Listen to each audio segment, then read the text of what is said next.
Hello, Knight Nation. Trace Trylko, joined by Robert Aronoff. 2 letters, 2 words on Twitter. Knights 24/7 with Latavius Murray, the sponsor of our Sons of UCF Postgame. We're here in Lubbock. Knights lose 48-9 to Texas Tech. Knights defense was supposed to start fast. It was Texas Tech that started fast on offense. Yeah, Texas Tech started really fast. And they talked about it in the postgame press conference that they were intentionally going to go very, very fast. And they followed up on their intention because 10 plays after they got the ball first, they're 14 points up. Knights ran out with Taven Jackson. We saw Davie Belfort. We learned in postgame from head coach Scott Frost we are most likely not going to see Cam Fancher or Ja'Curry Brown again this season for UCF. No Miles Montgomery. He was in street clothes on the sidelines, and the Knights could not do much of anything on offense. No, they couldn't.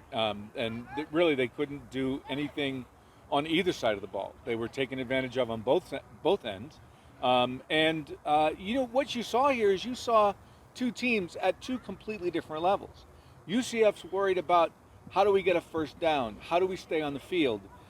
Texas Tech is worried about how they impress the members of the playoff committee, how they affect the members of the Heisman committee.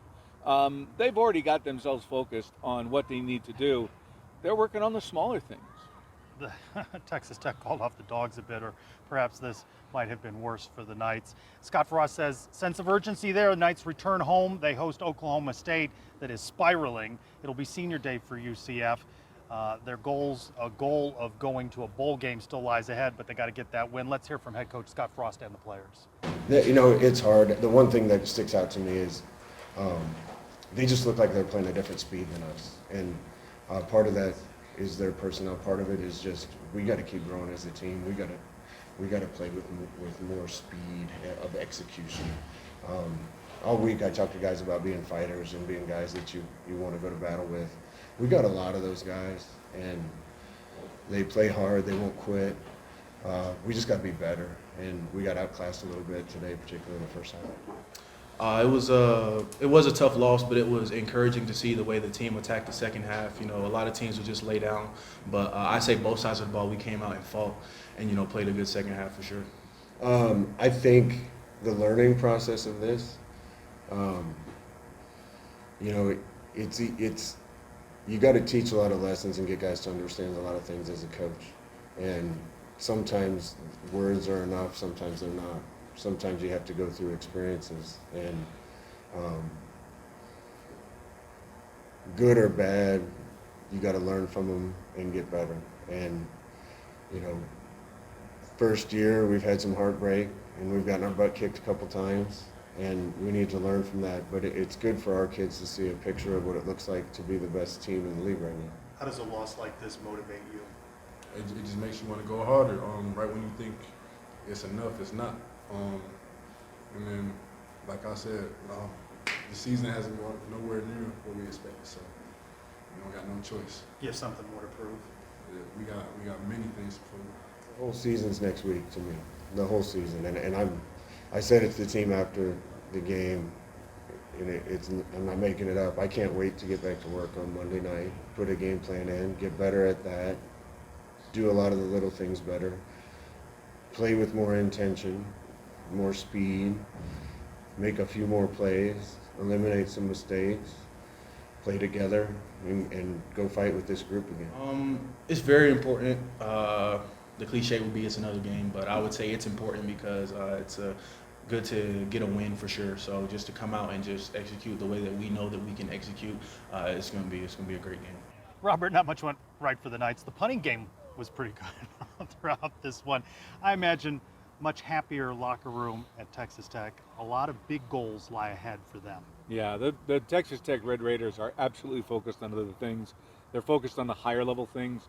And really, quite honestly, one of the things that you could tell is that, they're taking pride in things like no pre-snap penalties. You could not ask for a different team than UCF than a team that goes through an entire game with no pre-snap penalties. And it became very clear that this team is really looking at enjoying their success. They're reveling in their success.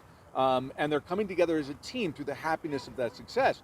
In fact, I even asked Coach McGuire about the impact of Lee Hunter, and they said that Lee Hunter has not only stepped up at his position, but he stepped up as a team leader as well. And a sack early on in this one. Let's hear Texas Tech postgame. I was proud of the guys. I thought we did exactly what we really asked, or they did what we asked them to do. We wanted to come out and start fast, and jump on them from the standpoint of getting some guys out and getting some guys, that were banged up. We got guys that are banged up, football banged up, and they did some great things, and then we were able to get them out. And that was a big part of it. And Lee really took that to heart. Lee calls people out. Lee really pushes guys, and not a lot of people are going to say much back to Lee. Robert, two programs going in completely different directions. Texas Tech with a lot to play for. They're trying to get first into a Big 12 championship game. They want to win that Big 12. I think we saw a team that can win the Big 12, and they're playing for playoffs and maybe a national championship. I don't know if they're that, but they look pretty good against UCF. UCF says slow and steady. This is a rebuild under first year for Scott Frost. Do you see progress like Scott Frost keeps saying to the media and to the fans that this team is getting better? A couple things go their way, and maybe they're a better team than their record now, 4-6. Still haven't won on the road. This is 3 straight losses. I don't know that this game is a barometer for measuring that process.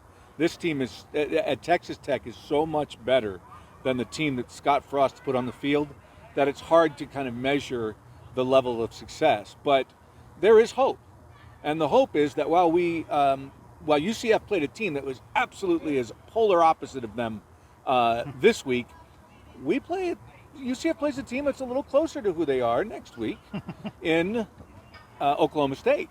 And if that can turn into a win for UCF against Oklahoma State, then they go to BYU, to Provo, Utah, with the chance needing a win. of a bowl game. Yeah, a lot of ifs, a lot that has to happen. It'll be senior day at UCF. I don't know what kind of crowd, but the diehards will be there. A 4:00 start in the bounce house. You only get so many of these a year. We get a couple more because we're fortunate enough to be able to travel and see them on the road. Though this one wasn't pretty. The whole show, though, that Texas Tech puts on is pretty impressive. Yeah, the whole town gets into this thing. You see it everywhere, and from the second you walk on campus, you're flooded with kind of this Texas Tech Red Raider pride.